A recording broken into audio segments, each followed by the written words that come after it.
kembali pada pendidikan agama Islam dan budi pekerti di kelas berapa ya anak-anak? Oh iya, kelas 2.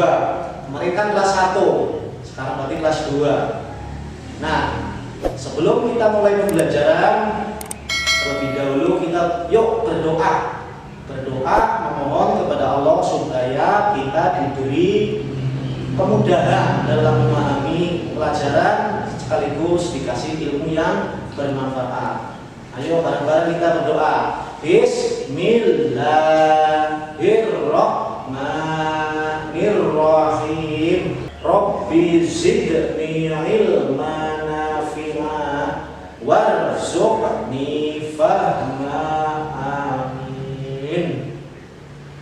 Nah, kali ini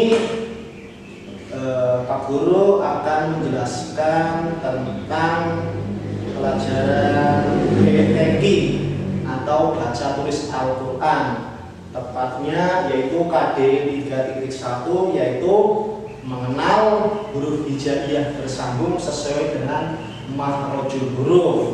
Nah, sebelumnya ada yang sudah tahu atau sudah belajar tentang apa itu huruf hijaiyah? Bagus, sudah kelas 2 masa nggak tahu? Kemarin dah kelas 1 mungkin, sekarang udah kelas 2. Betul, huruf hijaiyah adalah huruf Al-Quran atau huruf Arab tepatnya. Nah, atau sudah bisa membaca Al-Quran? Kalau belum, yuk kita belajar bersama-sama. Sebelum pembelajaran dimulai, kita bernyanyi dulu biar semangat. Kita mulai, kita lihat layar dulu. Nah. Alif Fatasa, Alif Fatasa, Jim Ha Ha, Dal Dal Ro Zai Shin Shin Shod, Do Do Do Ain Mim Fa Kho, Kaf Lam Mim Nun Waw Ha Lam Alif Hamzah Ya. Alif Fatasa, Jim Ha Ha, Dal Dal Ro Zai Shin Shin Shod, Do Do Do Ain Mim Fa Kho, Kaf Lam Mim Nun Waw Ha Lam Alif Hamzah Ya.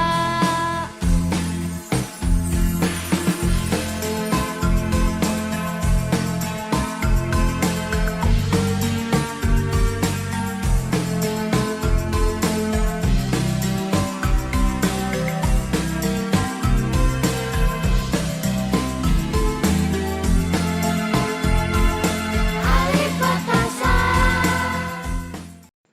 Baik anak-anak, sekarang kita masuk ke materi pembelajaran kelas 2 dengan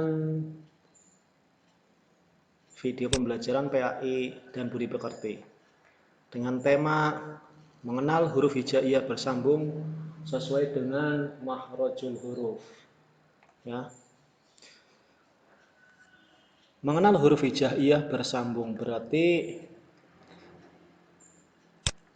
kita akan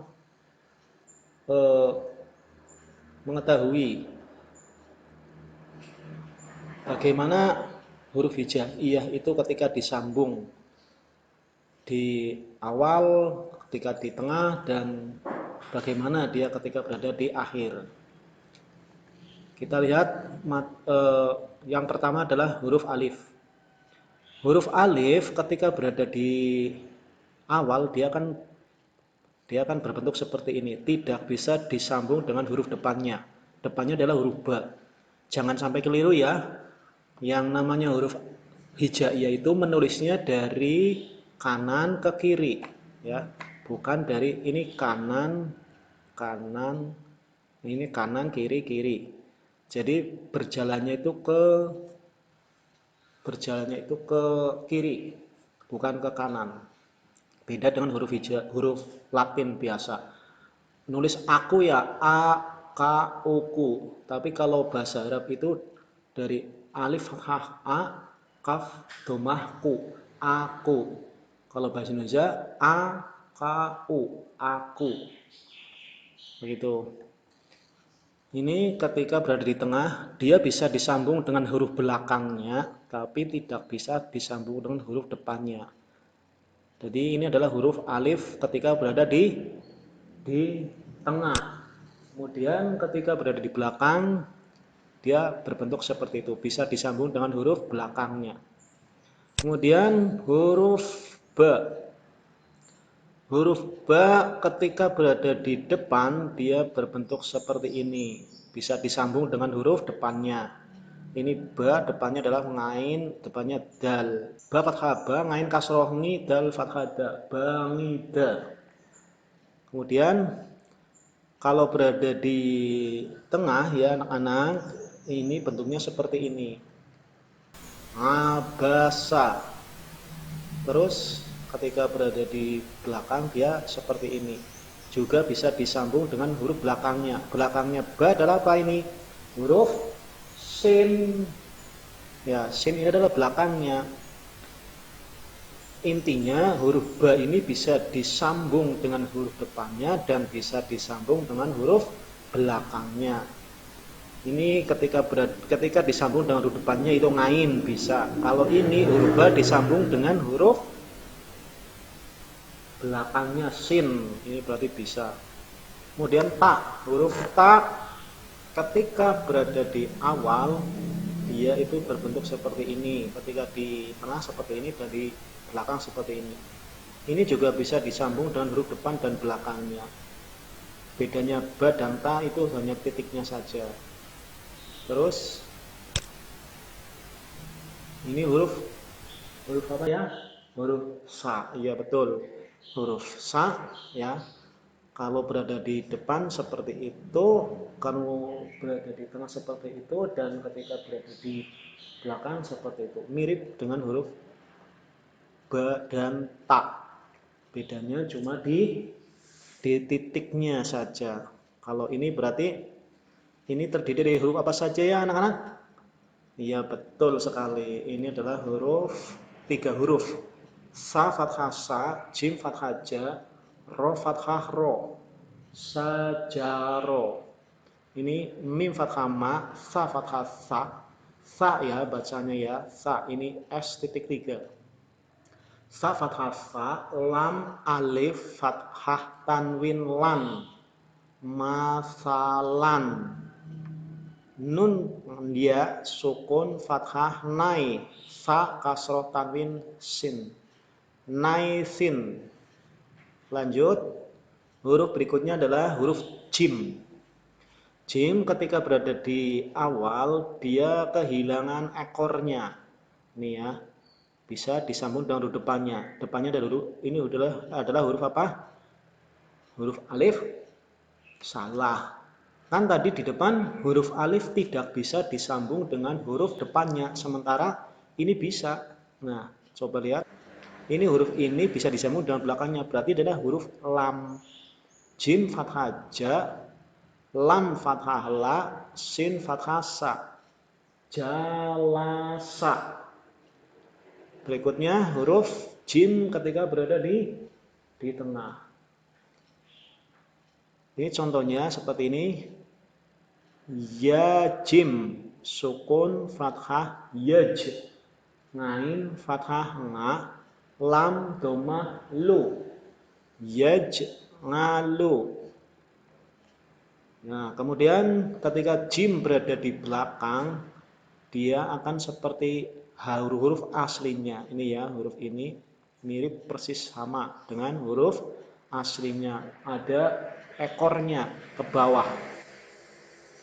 Ya fathah ya, lam kasroh li, jim domah ju, ya liju. Nah, paham ya? Inilah perubahan huruf jim. Ketika huruf H berikutnya hampir sama, yang membedakan cuma titiknya saja.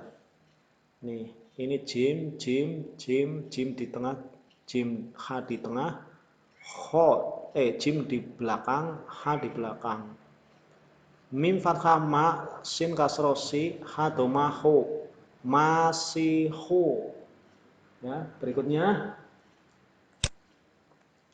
huruf kho. Kho juga sama dengan ha dan jim. Yang membedakan adalah titik di atas. Kho fathah kho, ba fathah ba, ta domah tu. Kho batu. Ini ketika berada di tengah bisa disambung dengan huruf depannya lam dan belakangnya yaj. Ya. Ya kho sukun fathah yah. Lam fathah lam domah lu, kaf domah ku. Yah luku. Ini ketika berada di belakang.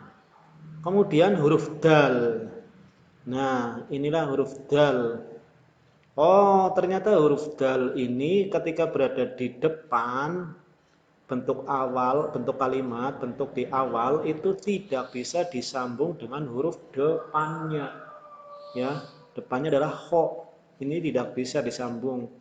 Dal fathah da, kho fathah kho, lam fathah la, da khola. Ya. Kemudian ketika berada di tengah, ya, seperti ini ketika berada di belakang. Kalau belakang dan tengah ini bisa disambung dengan huruf belakangnya. Belakangnya dal ini adalah qaf, ya. Fa, alif, lam, sukun, kasroh, fil, qaf, fathah, ko, dal, kasroh, di, fil, nguqodi. Terus ini dal. Zal secara penulisan huruf Latin ini ditulis dengan simbol Z titik di atasnya. Zal. Zal aturannya ketika berada di awal kalimat juga sama dengan huruf dal, yaitu tidak bisa disambung dengan huruf depannya. Ya. Zal fathah za, ha fathah ha.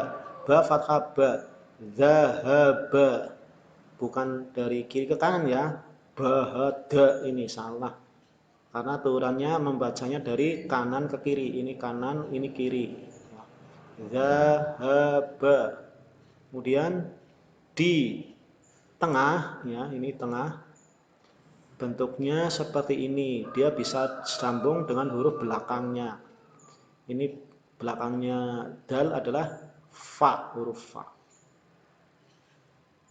Fa fathah fa, dal fathah za. Ini maaf, titiknya ketinggalan, harusnya ada titiknya ini.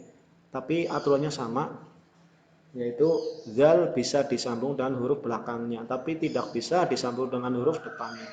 Kalau ini huruf apa ya anak-anak? Nah, betul. Ini adalah huruf lam. Karena kenapa bukan alif? Karena alif tidak bisa disambung dengan huruf depannya. Ini buktinya bisa. Kalau bisa berarti ini berarti bukan huruf alif, melainkan huruf lam. Lam kasroh li, kaf fathah ka. Fadzalika. Kemudian alif fathah a, kho fathah kho, zal fathah za. Akhoda. Ya, ini coba diperhatikan. Ini hampir sama huruf dal dengan zal, bedanya cuma di titik saja. Berikutnya huruf ro. Ro mirip dengan dal dan zal, cuma agak kayak apa ya, papan seluncur itu, kayak apa, tempat kayak papan seluncur. Ini ro ketika berada di depan tidak bisa disambung dengan huruf depannya. Ro fathah ro, fa kasroh fi, qaf fathah ko, rofiqo. Nah, berikutnya ketika berada di tengah dia tidak bisa disambung dengan huruf depannya. Berarti mirip sekali dengan huruf sifatnya huruf alif. Bisa disambung dengan huruf belakangnya ya, tapi tidak bisa disambung dengan huruf depannya. Nah, ini perlu diingat. Ya, ro, sukun fathah yar. kaf fathah ka, ba domah bu, yarkabu. Ini ketika berada di belakang. Kaf fathah ka, ba domah bu, ro fathah ro, kaburo. Nah, sekarang huruf za. Huruf za ketika berada di depan dia seperti ini. Persis seperti huruf ro tadi, ya, sama. Aturannya tidak bisa disambung dengan huruf depannya, tapi dengan belakangnya bisa, dengan belakangnya bisa. Ini ro dan za sama, bedanya cuma di titik saja. Kemudian huruf sin. Sin ini ketika di depan dia berbentuk seperti ini, bedanya cuma dia nggak ada ekornya. Dia bisa disambung dengan huruf depannya. Kalau sin di tengah, dia bisa disambung dengan depan dan belakang. Ini contohnya mim sin. Mim sin, sukun fathah mas, jim kasroh ji, dal dhamma tanwin dun. Masjidun. Kemudian ini shin, sin biasa. Sin kecil, nun fathah na, jim fathah ja, sin fathah sya. Nah, ini shin. Sin ketika berada di belakang dia persis sama dengan huruf aslinya. Berikutnya ini shin. Shin sama dengan huruf shin kecil. Aturannya juga sama, bisa disambung dengan depan dan belakangnya. Ini contohnya saburo. Ini bashiro. Jabasha. Kemudian huruf sod. Sod juga sama sifatnya kayak huruf sin. Bisa disambung dengan depannya dengan catatan ekornya hilang. Nah, kalau di belakang dia ekornya muncul lagi, persis seperti aslinya. Ini ba fathah ba, lam kasroh li, sod fathah so, baliso. Berikutnya dot. Ini juga sama sifatnya kayak sod, bedanya cuma di titik. Dot fathah do, ro fathah ro, ba fathah ba, doroba. Berikutnya to. Oh maaf, ini salah ketik, ini hurufnya to. Ini to ketika berada di depan seperti ini bisa disambung dengan huruf depannya, juga bisa disambung dengan huruf belakangnya. Ini mim ketika berada di tengah ini bisa disambung dengan huruf belakangnya. Mim domahmu, to kasroh ti, ngain fathah nga, mutinga, ya to. Do juga sama dengan to, bedanya cuma di titik. Kemudian huruf ngain. Ngain itu bisa disambung dengan depan dan belakang. Ketika berada di belakang, dia bentuknya persis sama dengan huruf aslinya. Kemudian ghin. Ghin itu mirip dengan ain, bedanya cuma di titik. Kemudian huruf fa. Fa juga bisa disambung dengan depannya. Ya, kemudian qaf sama dengan fa, bedanya di titik. Ketika berada di belakang, dia bentuknya mirip dengan huruf aslinya. Kemudian kaf. Nah, ini kaf. Kaf ketika berada di depan, dia bentuknya berubah seperti ini. Nih, nggak ada hamzahnya. Kaf fathah ka, ta fathah ta, ba fathah ba. Kata ba. Kemudian di tengah bisa disambung dengan depan dan belakang. Kemudian di belakang dia kembali ke huruf aslinya. Nih bentuknya. Terus lam. Nah, lam ini bisa disambung dengan huruf depannya. Bedakan dengan alif. Kalau alif tidak bisa, ya. Bisa disambung dengan depannya ta dan belakangnya ba. Ini bentuknya seperti ini ketika berada di tengah. Kemudian untuk ketika berada di belakang, dia akan kembali lagi bentuknya seperti aslinya.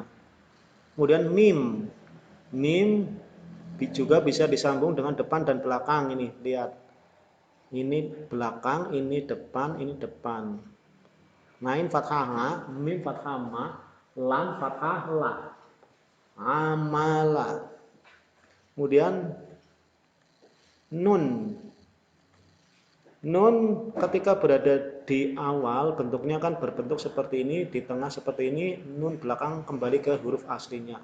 Ini bisa disambung dengan depan dan belakangnya. Ini contohnya qaf fathah ko, nun fathah na, ha fathah ha. Qonaha. Kemudian wawu. Wawu. Nah, ini contoh pembedaan. Harus diperhatikan. Wawu tidak bisa disambung dengan huruf depannya, tapi bisa disambung dengan huruf belakangnya. Ini, ya, ini belakang, ini belakang, ini depan, ini depan, ini depannya nggak ada. Kho wawu sukun fathah khaw, fa kasroh fi, khawfi. Kemudian ha, ketika berada di depan seperti ini, di tengah seperti ini, di belakang seperti ini, bisa disambung dengan depan dan belakangnya. Cuma perubahan bentuk ketika berada di belakang ini seperti ini, tidak seperti yang lain kembali ke huruf aslinya. Kemudian huruf hamzah. Hamzah di awal ini seperti ini, tidak bisa disambung dengan huruf depannya, ya, tapi bisa disambung dengan, dia bisa numpang ke huruf ya, nih di tengah bisa. Kemudian ketika berada di belakang seperti ini. Kemudian ya, yang terakhir adalah huruf ya. Ya ketika berada di depan seperti ini, di tengah seperti ini, di belakang seperti ini, kembali ke huruf aslinya. Ini di tengah. Nah, itulah tadi mengenal huruf hijaiyah bersambung, ya. Dengan berulang-ulang saya yakin kalian pasti bisa. Demikian tadi anak-anak kita sudah belajar, sudah paham ya. Nah, apabila belum paham nanti bisa diulang-ulang. Karena memang yang namanya belajar Al-Quran itu tidak sehari langsung jadi. Nah, makanya harus selalu diulang-ulang. La tatlubul karomah, bal tatlubul istiqomah. Karomah itu akan mengikuti keistiqomahan. Demikian yang bisa Pak Guru sampaikan. Apabila ada kritik dan saran, silakan klik komentar di bawah video ini. Nah, kalau video ini bermanfaat, silakan klik tombol subscribe, like, dan share ke teman-teman untuk berbagi manfaat. Sekian, assalamualaikum warahmatullahi wabarakatuh.